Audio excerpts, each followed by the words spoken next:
A deadly virus moving faster than fear, crossing borders before anyone even knew it existed. Sounds familiar? One woman gets off a flight from Hong Kong. She has a mild cough, maybe jet lag, nothing serious. 2 days later, she's dead, and she's not the only one. Hospitals don't know what they're dealing with. The CDC is scrambling, the numbers don't add up, and across the world, people are getting sick, and no one knows why. The movie doesn't begin on day 1. It starts on day 2, immediately throwing us into the middle of an unfolding nightmare. Meet Beth Emhoff, played by Gwyneth Paltrow, who's returning to Minneapolis after a business trip to Hong Kong. She looks tired and slightly pale. She coughs while talking on the phone at the airport, brushing it off as just jet lag. In Hong Kong, a young man comes home from work feeling off. He's sweating, disoriented, and then suddenly, he collapses in the middle of the street. In London, a fashion model doesn't feel well at her photo shoot. She heads back to her hotel to rest, but never wakes up. The hotel staff later found her dead on the bathroom floor. In Tokyo, a businessman was giving a presentation when he suddenly dropped to the ground in front of a full room. No one knew what was happening, and someone even recorded it on their phone. All around the world, people are getting sick.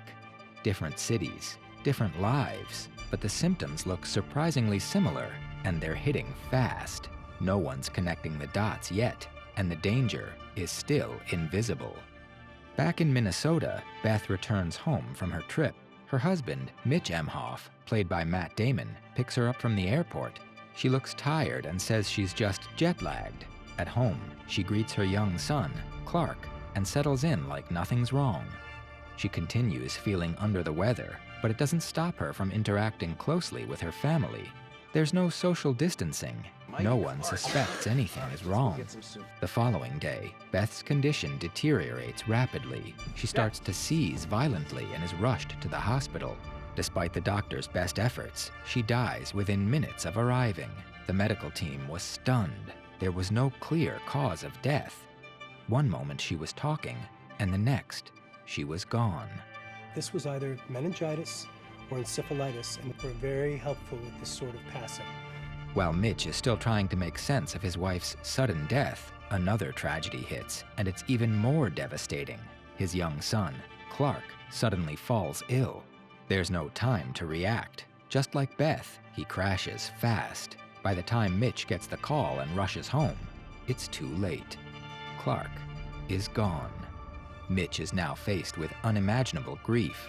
His entire family was ripped apart in a matter of hours. Oddly, though, Mitch himself wasn't sick. Despite being in close contact with Beth and Clark, he showed no symptoms. Doctors begin to suspect he may be immune, and he's placed in quarantine for observation. News of Beth's death and the mystery illness reaches the Centers for Disease Control and Prevention, CDC. They assign Dr. Erin Mears, played by Kate Winslet, to investigate and coordinate the response in Minneapolis.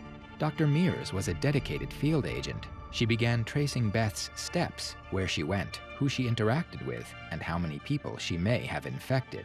Did she mention seeing anyone who was sick? I believe you may have had contact with Beth Emhoff. At the same time, scientists at the CDC, including Dr. Ellis Cheever and Dr. Ali Hextall, started analyzing samples from Beth's autopsy. What they found was disturbing. The virus appears to be a combination of bat and pig genetic material, something completely new.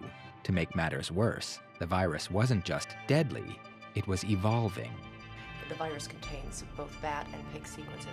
It's still changing. It's figuring us out faster. There's no treatment protocol and no vaccine at this time. Scientists discover that it's mutating quickly, which means it's becoming even harder to study, treat, or control.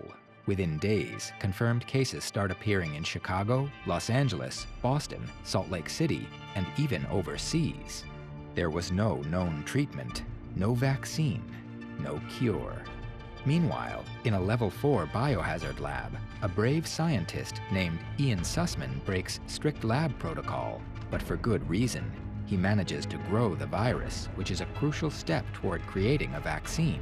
He tried antibodies and immunological knockout lines. He grew it in a BSL-3 alley. Although risky, his gamble pays off, and it allows researchers to start testing potential cures. At the same time, the World Health Organization sends Dr. Leonora Arantes to Hong Kong to trace the virus's origin. Her investigation leads her to a casino, the same one Beth visited. Surveillance footage shows Beth interacting with multiple people who also ended up dead. She was patient zero, the one who unknowingly spread the disease across continents. As the scientific community races for answers, misinformation begins to spread. A conspiracy blogger named Alan Crumweed published videos claiming that the virus was part of a cover-up. Also, Alan promoted a homeopathic remedy called forsythia, saying it cured him.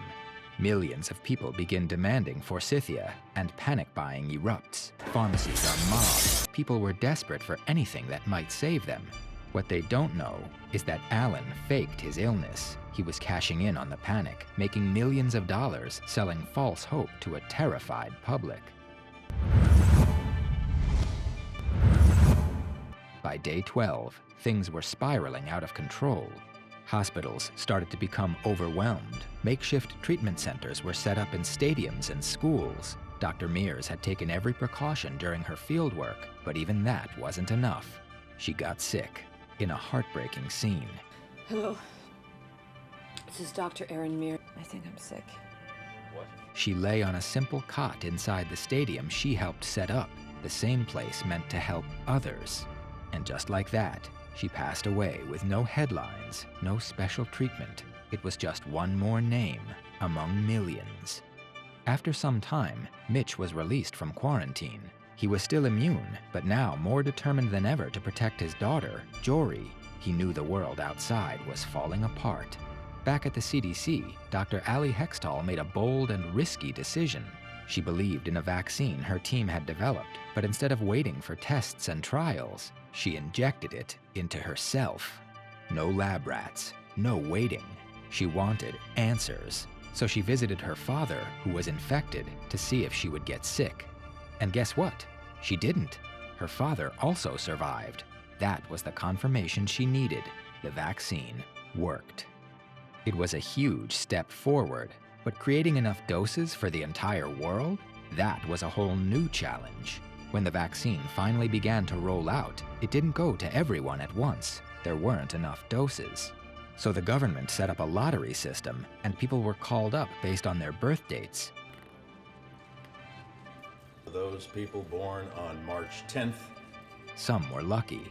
Others had to wait, living in fear, unsure if they'd survive long enough to get a shot. In Hong Kong, things got even worse for Dr. Arantes. She was kidnapped by a village official who wanted vaccines for his people. They held her for months, hoping that in exchange for her release, the village would be guaranteed doses. But when the deal was finally made, the vaccines they received turned out to be fake. It was just placebos. The one you took was a placebo. Furious and heartbroken, Dr. Arantes ran off, likely to warn the villagers that they'd been tricked. Back in the US, Alan, the conspiracy blogger who spread lies and fear for personal gain, was finally arrested. He was charged with securities fraud and spreading false information. As the movie drew to a close, we were taken back to where it all began. Day 1. A bat flies into a pig farm and drops a piece of fruit. A pig eats it and gets infected. That same pig is being prepared in a kitchen in Macau. The chef who prepared it didn't wash his hands. He wiped them on his apron and walked straight out to meet a guest, Beth Emhoff. He posed for a photo with her, smiling, shaking hands. That was it. That single moment. Just nature doing what it always does, and humans not paying attention. By the end, the virus had claimed over 26 million lives around the globe. Most of the time, we humans might seem almighty and invincible, but the truth is that we are a fragile species that lives in a balanced and controlled ecosystem. Every 100 years or so, we are reminded of that. In memory of all the lives lost to COVID-19.